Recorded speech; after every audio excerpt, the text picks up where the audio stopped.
అరే ఏ ఏ పార్టీలో పంచాయతీ ఉండదా? ఏ పార్టీలో కూడా అన్ని పార్టీలలో పంచాయతీ ఉంటుంది, గ్రూప్స్ ఉంటాయి. అదే రాజనీతి.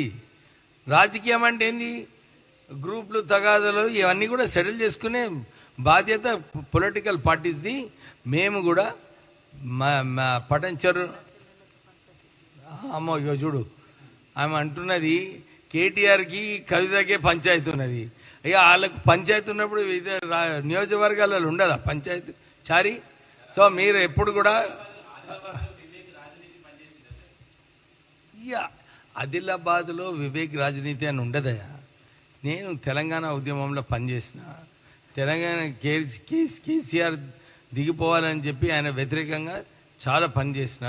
సో నాది నా స్టాండింగ్ ఉంటుంది, వేరే వాళ్ళ స్టాండింగ్ వేరే వాళ్ళు ఉంటుంది. మనకి విదిన్ ద పార్టీ ఎవరితో కాంపిటీషన్ లేదు. మన బ్రాండ్ వాల్యూ మనం నిలబెట్టుకోవాలని చెప్పి పని చేస్తా, పార్టీకి స్ట్రాంగ్ చేస్తా.